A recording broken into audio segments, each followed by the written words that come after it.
Вы смотрите новости. В студии Сергей Михедов. Здравствуйте. Коротко о главных темах выпуска. Модернизация ожидает центральную районную больницу Алекминска. Вице-премьер Ольга Балабкина находится в Алекминском районе с рабочим визитом. Строительство нового полигона с сортировкой мусора обсудили в Вилюйске. Какие выводы сделаны?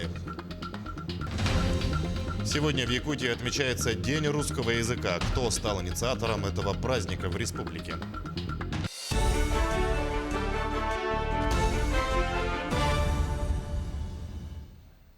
На модернизацию первичного звена здравоохранения до 2023 года Якутия получит 6,5 миллиардов рублей. Об этом на своей странице в Инстаграм сообщил глава региона Айсан Николаев. По информации Минздрава республики, в 2021 году средства будут направлены на строительство ФАПов в 10 селах республики, в том числе в северных и арктических районах. Начнется строительство новых зданий центральных районных больниц Усть-Майского, Чурапчинского и Момского районов, поликлиники в селе Итыккёль, Татинского улуса. Возобновится строительство хирургического отделения в Вилюйске. Также средства будут направлены на капитальный ремонт поликлиник и районных больниц в более 20 районах Якутии. 219 новых случаев коронавируса выявили в Якутии за минувшие сутки. Об этом сообщила министр здравоохранения республики Елена Борисова в ходе ежедневного брифинга регионального оперштаба. В Якутске 122 случая, в Мирнинском районе 7, в Алданском, Вилюйском, Мегино-Кангаласском, Нерюнгринском, Алекминском районах по 6 случаев. В других улусах заболели от 1 до 5 человек. За сутки лаборатории провели более 5500 исследований на COVID-19. Тем временем в Якутию прибыла вакцина против гриппа. Прививочная кампания продолжается. Об этом на ежедневном брифинге также сообщила глава регионального Минздрава Елена Борисова. Министр отметила, что с начала пандемии в Якутии заболели 17 600 человек. Из них более половины выздоровели. Кто-то продолжает реабилитацию после болезни. Некоторые вышли на работу. Елена Борисова напомнила и о новом алгоритме, который накануне введен Роспотребнадзором. Так, если у контактных лиц нет симптомов заболевания, то анализы у них не забираются до клинических проявлений. Такой порядок действует на территории всей страны. Буквально в понедельник поступила последняя партия вакцины от гриппа в республику. И мы сегодня начинаем прививочную кампанию, которая была поставлена у нас по требованию Роспотребнадзора. 60% населения мы должны привить. Модернизация ожидает центральную районную больницу Алекминска. Сегодня в районе работает вице-премьер правительства Якутии Ольга Балабкина. Елена Фаст подробно о первом рабочем дне. Достаточно плотный график намечен для работы в Алекминском районе заместителя председателя правительства республики Ольги Валерьевны Балабкиной. Первый день работы начался с посещения Алекминской центральной больницы, как заметила сама Ольга Валерьевна, уже традиционно. Сегодня это будет мой 5-й или 6-й приезд в Алекминск, и он всегда начинается с центральной районной больницы. И нужно сказать, что то, что уже и сегодня сделано, и то, что было сделано ранее, это вот те планы, которые, в принципе, к которым больница достаточно, в общем-то, планомерно идет. Модернизация поликлиники – это не только внешний вид. Самое главное – это повышение качества услуг. Сегодня уже необходимо говорить о плановой помощи.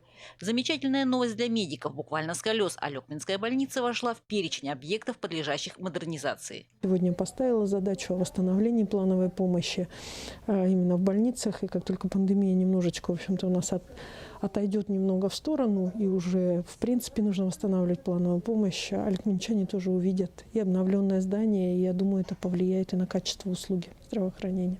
Сегодня глава республики Саха-Якутия Айсан Сергеевич Николаев объявил о тех объектах здравоохранения, которые подлежат реконструкциям в рамках программы модернизации, утвержденной непосредственно вошедших в государственный бюджет Российской Федерации. Сейчас они войдут в республиканский бюджет. Туда тоже входит первичное звено Алекминской больницы. Поэтому сегодня нужно определиться с будущими планами. Время расписано буквально по минутам. Из Алекминска Ольга Валерьевна принимает участие в работе Республиканского оперативного штаба и согласительной комиссии. Впереди достаточно широкий список задач, которые предстоит обсудить и решить здесь, на месте. Нужно определиться с будущими планами, проверить то, что есть, ну и, конечно же, провести оперативный штаб для того, чтобы поставить задачи и методически помочь районному штабу, разрешить часть задач. Вчера президент страны Владимир Владимирович Путин очень четко сказал о том, что амбулаторное лечение у нас должно быть бесплатное. Какое оно? Осуществляется ли оно? Аптеки должны быть, значит, соответственно, наполнены. Что имеет место быть в Алюкме и насколько это соответствует потребностям граждан? Это те вопросы, на которые я сегодня должна буду ответить. Елена Фаст, Максим Копылов, Алекминск. Строительство нового полигона с сортировкой мусора сегодня обсудили в Вилюйске. Напомним, что полигон в случае строительства предлагается разместить на 556-м километре автодороги Вилюй. Его построят с учетом всех требований экологической безопасности. Несанкционированные свалки, которые ныне используются на территории района, наносят большой вред экологии и должны быть рекультивированы, отметили на совещании. Полигон комплексной обработки предоставит такую возможность, как уменьшение массы отходов в разы. Да, соответственно, площадь полигона она может вместить в себе намного большую массу, чем действующие свалки. Ну и самое главное, не надо забывать, что действующие свалки сейчас наносят куда больший вред, чем те опасения и риски, которые есть население по строительству полигона. Земельный участок, который выбрали под размещение полигона, он соответствует законодательству, соответствует тем критериям, которые сейчас необходимо придерживаться при строительстве. Это и приаэродромная зона, это и санитарно-защитная зона, да. В Нюрбе семьям, родившим 4-го и более детей, вручили сертификаты на 100 тысяч рублей муниципального материнского капитала. Данную помощь многодетным семьям Нюрбинского района начали предоставлять с прошлого года. Для реализации программы из бюджета района было выделено 7,5 миллионов рублей. С начала года сертификат получили более 50 семей. В отличие от федерального и республиканского маткапитала, можно использовать данную помощь по своему усмотрению без каких-либо ограничений. В 2018 году мы начали разрабатывать стратегию развития Нюрбинского района, социально-экономическое развитие.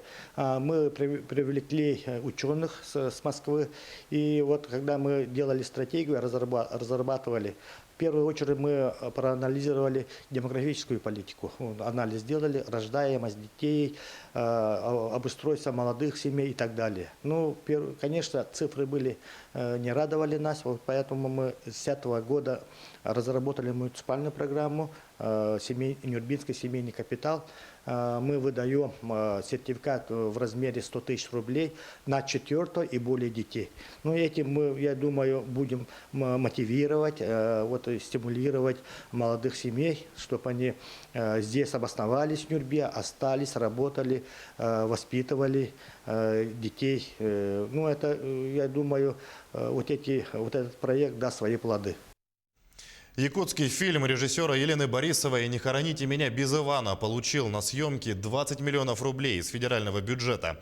Старт съемок запланирован на 15 июня следующего года. Пока идет подбор команды и утверждение актеров на главные роли, рассказал директор компании «Сахафильм» Дмитрий Шадрин. Картина расскажет о дружбе русского художника и якута, который страдал от летаргического сна и в буквальном смысле умирал от красоты.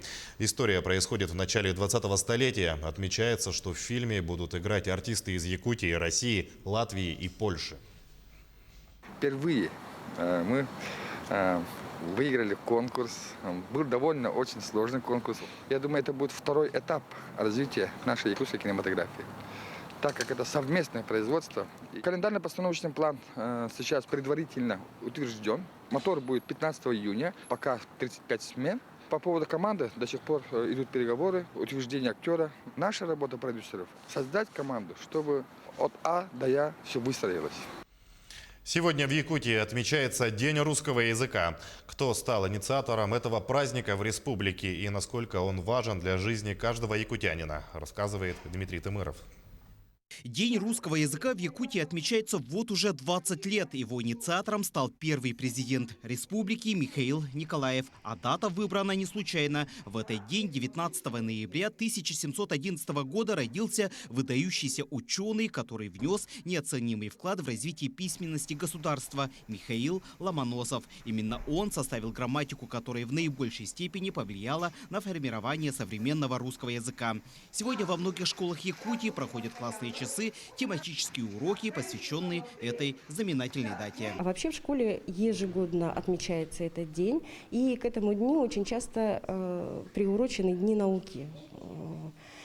Дети на уроках русского языка знакомятся с какими-то основами русского языка, заложенного в российскую грамматику Михаила Васильевича Ломоносова, и на других предметах тоже знакомятся с этим. Естественно, делается упор именно на русский язык. А учащиеся и выпускники школ поздравляют своих учителей русского языка и литературы с этим праздником, ведь именно благодаря им многие школьники становятся победителями различных олимпиад и викторин, сдают экзамены на высший балл. Только за последние годы этот показатель вырос в разы, что показывает качество преподавания русского языка в школах республики. Сегодня мы отмечаем День русского языка, так как сегодня родился Михаил Васильевич Ломоносов. Он внес огромный вклад в развитие русского языка. Мы хотим поздравить всех учеников и учителей с праздником, пожелать, чтобы находились нужные и важные слова. Поздравляем учеников и учителей 5-й школы с праздником великого русского языка. Язык наш прекрасный, богатый и звучный, то мощный и страстный, то нежно-певучий. В нем есть и усмешка, и мягкость, и ласка. Написаны и рассказы, и сказки, страницы волшебных, волнующих книг. Люби и храни наш великий язык. Интерес и любовь к русскому языку мне привили мои учителя Сивцева Сахаляна Григорьевна и Жаркова Татьяна Ивановна. Пользуясь случаем, хотела бы выразить огромную благодарность нашим дорогим учителям за вклад в развитие русского языка и подрастающего поколения нашей республики. Поздравляю всех с Днем русского языка! Здесь также необходимо отметить успешное участие нашего региона в проведении всероссийского тотального диктанта. За прошедшие 7 лет участие в тотальном диктанте приняло свыше 8 тысяч человек. Разных возрастов, национальностей, профессий, объединенных под одним девизом. Быть грамотным – это модно. В эти дни проходит голосование за столицу тотального диктанта 2021. За это высокое звание соревнуются несколько российских городов: Якутск, Рязань, Калининград, Волгоград, Ярославль и другие, а также 3 зарубежных города – Берлин, Нур-Султан, Стамбул. Глава республики Айсей Николаев призвал жителей региона поддержать Якутию в этом голосовании, ведь это не только шанс стать главной площадкой российского проекта, но и возможность заявить о себе стране и миру. Дмитрий Тымыров, Георгий Григорьев, Якутск. Наши корреспонденты следят за развитием событий. Берегите себя, носите маски, соблюдайте социальную дистанцию и оставайтесь в курсе новостей.